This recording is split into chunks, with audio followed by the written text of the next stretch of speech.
अस्सलाम वालेकुम। कभी ये ख्याल आया है कि हम रोज़ा क्यों रखते हैं, या फिर दिन में 5 बार नमाज क्यों पढ़ते हैं? क्या ये सिर्फ एक रस्म है, या इसके पीछे कोई बहुत गहरा मकसद छिपा है? तो आज हम इसी सवाल की तह तक जाएंगे और ये जानने की कोशिश करेंगे कि रोज़े और नमाज की असल रूह क्या है। तो सबसे पहले एक बहुत ही आम सा सवाल लेते हैं जो अक्सर हम सबके जहन में आता है। वो ये कि क्या रोज़ा रखने के कोई मेडिकल फ़ायदे भी हैं? देखिए, आजकल हेल्थ और वेलनेस की दुनिया में फास्टिंग का कितना जिक्र होता है ना? तो चलिए देखते हैं कि हमारी इस मजहबी इबादत और मॉडर्न साइंस के बीच क्या सच में कोई ताल्लुक है? और इसका जवाब है हाँ, बिल्कुल। इसमें कोई शक नहीं कि रोज़ा रखने से सेहत को फ़ायदे हो सकते हैं और नमाज की हरकतों से एक तरह की जिस्मानी वर्जिश भी हो जाती है। यहाँ तक कि हज जैसे मुबारक सफ़र के भी अपने दुनियावी लाभ हो सकते हैं। लेकिन यहीं पर एक बहुत ज़रूरी बात समझने वाली है।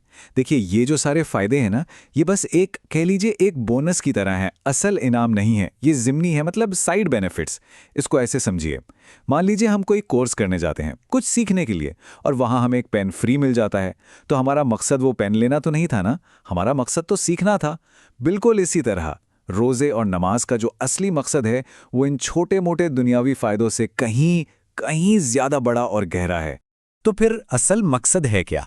इसका जवाब हमें सीधे कुरान में मिलता है, जैसा कि इस स्लाइड में बताया गया है। रोज़ा हम पर इसलिए फ़र्ज़ किया गया है ताकि हमारे अंदर अल्लाह का तकवा पैदा हो। मतलब हम अल्लाह से डरने वाले, उससे मोहब्बत करने वाले और उसकी नाफरमानी से बचने वाले बन जाएं। ये जो लफ्ज़ है ना, तकवा या खुदा खौफी, ये बहुत गहरा है। इसका मतलब सिर्फ डरना नहीं है, बल्कि ये एक ऐसी हालत है जिसमें इंसान हर वक्त ये महसूस करता है कि अल्लाह उसे देख रहा है। जैसे जैसे ट्रैफिक सिग्नल पर कोई पुलिस वाला ना भी हो, तब भी हम लाल बत्ती पर रुकते हैं। क्यों? क्योंकि हमें कानून का एहतराम है और पता है कि नियम तोड़ना गलत है। तकवा इससे भी बढ़कर है। ये दिल की वो हालत है जो हमें हर बुराई से रोकती है, चाहे कोई देख रहा हो या ना देख रहा हो। तो देखिए, ये जो तकवा है, ये सिर्फ एक ख्याल नहीं है। इसका असर हमारी रोज़मर्रा की ज़िंदगी में, हमारे एक्शंस में दिखना चाहिए। जैसा कि यहाँ हम देख सकते हैं, रोज़ा असल में एक ट्रेनिंग है, एक तरह का बूट कैंप। ये हमें सिर्फ खाने पीने से रुकना नहीं सिखाता, नहीं, ये सिखाता है कि हम अपनी ज़ुबान को भी काबू में रखें, अपने कामों से किसी को तकलीफ़ ना दें, किसी का हक ना मारें, किसी की इज्जत पर हमला ना करें और हर तरह की बेहयाई से बचें। सच पूछिए तो यही रोज़े की असली ट्रेनिंग है। अच्छा, अब यही उसूल हम नमाज पर लागू करके देखते हैं।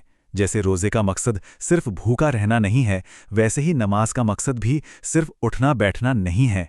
इसका भी एक बहुत गहरा रूहानी मकसद है, जो किसी भी जिस्मानी फ़ायदे से कहीं ज़्यादा अहम है। यहाँ हम दोनों इबादतों का मकसद साफ साफ देख सकते हैं। रोज़ा हमारे अंदर तकवा यानी अल्लाह का डर और मोहब्बत पैदा करने की 1 महीने की इंटेंसिव ट्रेनिंग है। और वही नमाज उस याद को दिन में 5 बार ताज़ा करने का एक जरिया है। ये एक तरह का रीसेट बटन है जो हमें बार बार याद दिलाता है कि हमारा असल मकसद क्या है। और जब हमें अल्लाह याद रहता है तो हम अपने आप ही हर बुराई और बेहयाई से दूर रहते हैं। तो यहाँ सबसे बड़ा सबक क्या है? हमारा दीन किसी जिम ट्रेनर की तरह हमारे जिस्म को मजबूत बनाने पर फोकस नहीं करता, नहीं, बल्कि ये एक रूहानी गाइड की तरह हमारी रूह, हमारे अखलाक और हमारे किरदार को संवारना चाहता है। इस्लाम का असल मकसद एक बेहतर इंसान बनाना है, जिसका दिल पाक हो और जिसके कामों से दूसरों को फायदा पहुंचे।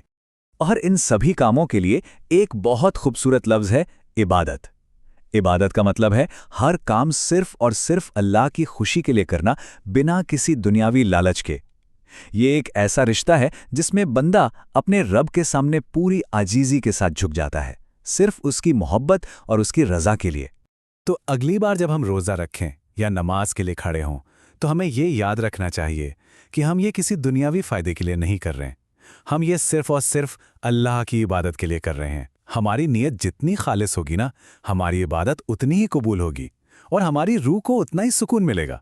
और यही तो इबादत की असली खूबसूरती है। और जाते जाते एक सवाल छोड़ जाता हूं जिस पर सोचा जा सकता है। जरा सोचिए, अगर हम हर काम को सिर्फ उसके दुनियावी फायदे के लिए नहीं बल्कि उसके असल मकसद को समझकर करें, तो हमारी इबादतों में और हमारी पूरी जिंदगी में कितनी बड़ी और खूबसूरत तब्दीली आ सकती है। इस पर जरूर गौर कीजिएगा। अल्लाह हाफिज।